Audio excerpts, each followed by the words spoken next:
Hello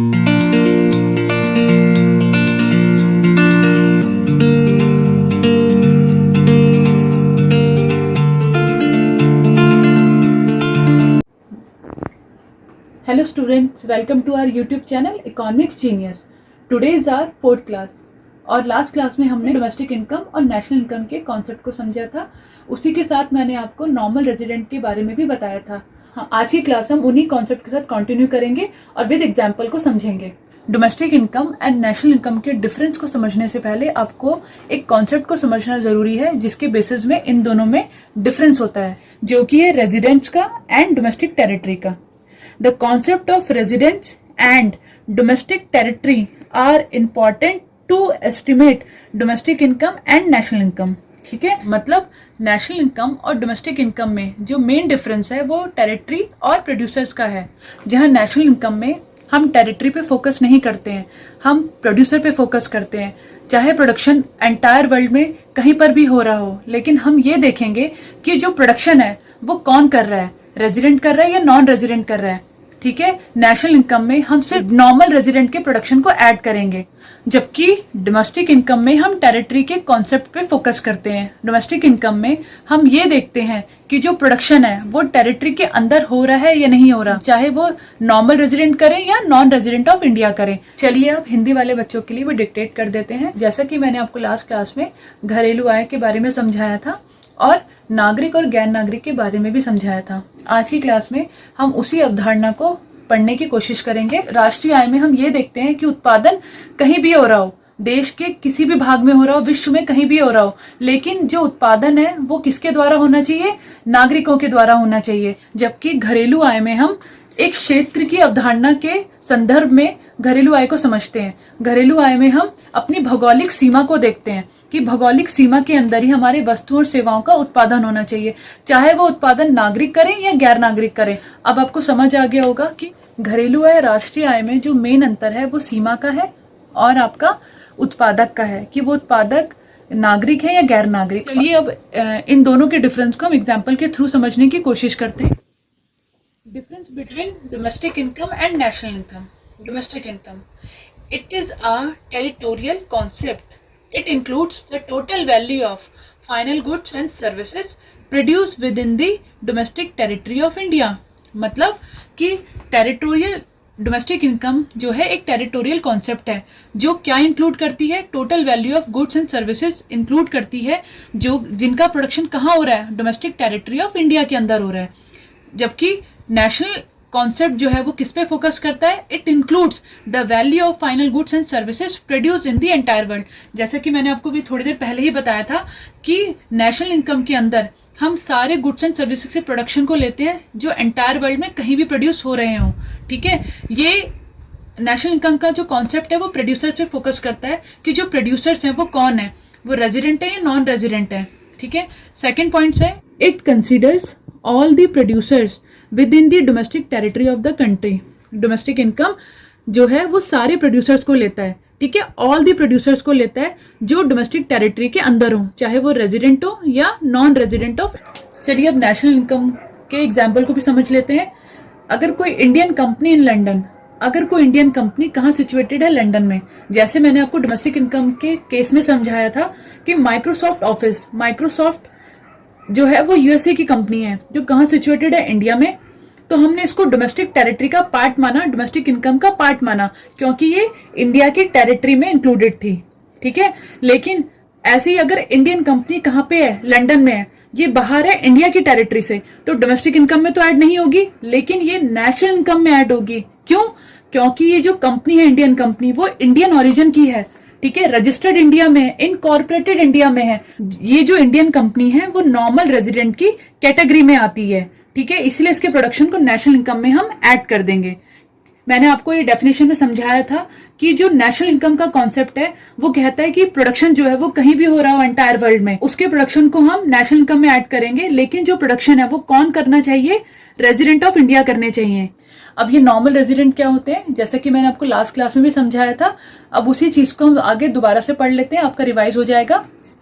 normal resident refers to an individual or in institutions. जैसा कि मैंने आपको लास्ट क्लास में भी समझाया था कि रेजिडेंट के अंदर, नॉर्मल रेजिडेंट के अंदर हम इंडिविजुअल्स भी लेते हैं और इंस्टीट्यूशंस भी ले सकते हैं, ठीक है। Who ordinarily resides in the country for a period more than 1 year and whose center of interest also lies in that country। चलिए हम अपनी डेफिनेशन को इस एग्जाम्पल पे रख के देखते हैं, ठीक है। Indian company in London.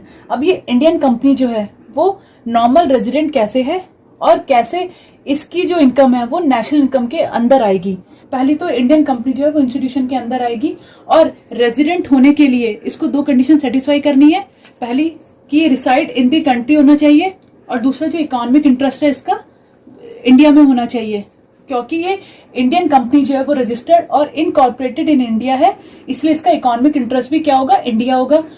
तो इसीलिए ये रेजिडेंट की कैटेगरी में आएगी। अब इस इंडियन कंपनी के प्रोडक्शन को हम नेशनल इनकम में क्यों ऐड कर रहे हैं, डोमेस्टिक में क्यों ऐड नहीं कर रहे, क्योंकि ये सिचुएटेड है इंडिया से बाहर है, तो डोमेस्टिक का तो पार्ट है नहीं, ठीक है। अब इसकी इनकम को हमने इसलिए ऐड किया क्योंकि जिसकी प्रोड्यूसर है वो नॉर्मल रेजिडेंट है। अब इन बातों को हम और एग्जांपल्स के थ्रू समझ लेते हैं। जैसे a Russian living in India more than 1 year is a normal resident in India. दूसरा एग्जांपल है Indians going to Pakistan for watching the cricket match, ठीक है। तो ये भी किसकी कैटेगरी में आएंगे, रेजिडेंट की कैटेगरी में आएंगे। क्यों, क्योंकि ये पाकिस्तान के रेजिडेंट नहीं है। दूसरी बात, इनका इकोनॉमिक इंटरेस्ट भी पाकिस्तान नहीं है, इंडिया है। Now we study income which are not included under the category of normal residents, ठीक है। ये सब एक्सेप्शन है जो नॉर्मल रेजिडेंट की कैटेगरी में नहीं आएंगे। Foreign tourist and visitors who visit a country for holidays, medical treatment, study, sports etcetera. अगर सपोज करिए कोई फॉरेनर जो वो स्टडी करने इंडिया में आया और उसे पढ़ते हुए रहते हुए 1 साल से ज्यादा हो गया, तो भी हम उसको नॉर्मल रेजिडेंट नहीं मानेंगे, ठीक है। क्योंकि हमने क्या बोला था कि जो हमारी कंडीशन है वो 2 है। एक तो reside in the country for a period more than 1 year, 1 साल से ज्यादा सेटिस्फाइड होना चाहिए। दूसरा, इकोनॉमिक इंटरेस्ट जो है, centre of interest also lies in that country. तो यहाँ पे जो पहली कंडीशन है वो तो सेटिस्फाई हो रही है, लेकिन वो रेजिडेंट की कैटेगरी में इसलिए नहीं आएगा क्योंकि उसका इकोनॉमिक इंटरेस्ट इंडिया नहीं है। सेकंड है इंटरनेशनल ऑर्गेनाइजेशन, जैसे कि हमारे WHO है, UNO है, are not considered as normal resident of the country in which they operate. Suppose करिए कि अगर WHO या UNO की कोई ब्रांच इंडिया में सिचुएटेड है तो वो नॉर्मल रेजिडेंट की कैटेगरी में नहीं आएगा। क्यों, क्योंकि उनका इकोनॉमिक इंटरेस्ट जो वो इंडिया नहीं है, बेशक वो 1 साल से ज्यादा यहाँ पे स्टैब्लिश हो जाए। चलिए लेते हैं अपने थर्ड एग्जाम्पल को। Foreign staff of embassies, officials, diplomats and members of the armed forces of a foreign country located in the given country. For example, Japan embassy in India, ठीक है। तो जो जापान एम्बेसी है ये India की domestic territory का part नहीं माना जाएगा, ठीक है। मैं आपको यहाँ पे एक्सेप्शन ही पढ़ा रही हूँ। ये है तो इंडिया के अंदर, लेकिन एक्सेप्शन है, ये किसकी टेरिटरी में आएगा, जापान की डोमेस्टिक इनकम का पार्ट कहलाएगा, ठीक है। दूसरी चीज, जो जापान की एम्बेसी है उसमें जो जापानीज काम कर रहे होंगे, ठीक है, वो भी रेजिडेंट ऑफ इंडिया नहीं कहलाएंगे।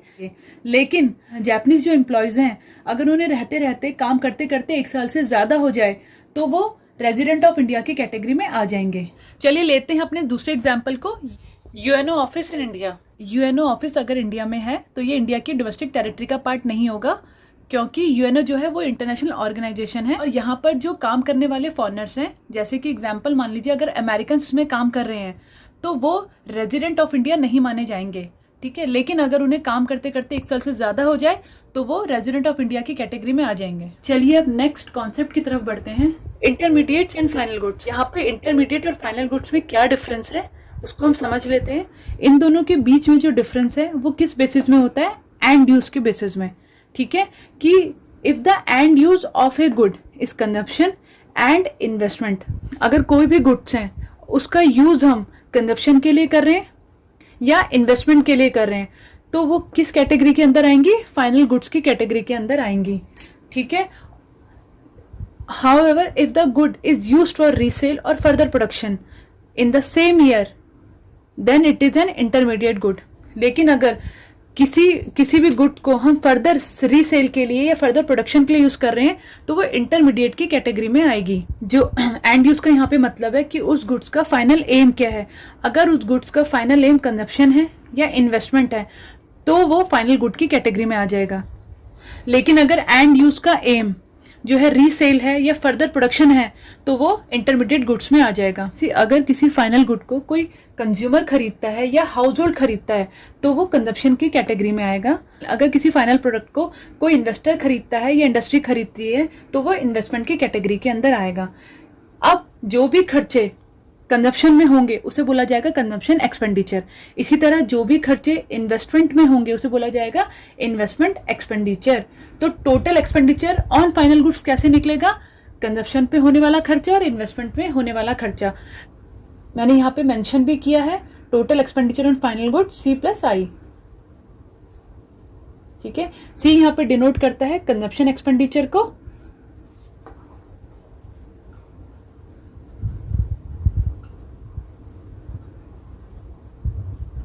और I डिनोट करता है इन्वेस्टमेंट एक्सपेंडिचर को।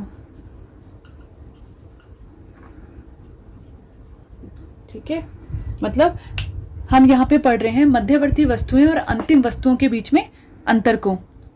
ठीक है, और दोनों में क्या अंतर होता है कि जो मध्यवर्ती वस्तुएं होती हैं, ठीक है, उनका इस्तेमाल आगे दोबारा से उत्पादन के लिए किया जाता है। ठीक है, लेकिन जो अंतिम वस्तुएं होती हैं उनका इस्तेमाल सिर्फ उपभोग के लिए किया जाता है या निवेश के लिए किया जाता है। अगर उपभोग में खर्चा होगा तो उसे बोलेंगे उपभोग में होने वाला व्यय, और निवेश में जो खर्चा होगा उसे बोलेंगे निवेश व्यय। तो हमारा जो अंतिम वस्तुओं पर होने वाला खर्चा है, अंतिम वस्तुओं पर होने वाला व्यय, तो अंतिम वस्तु मैंने जैसे कि बताई कौन सी है, एक तो है उपभोग और दूसरा है निवेश। तो उपभोग व्यय जमा निवेश व्यय।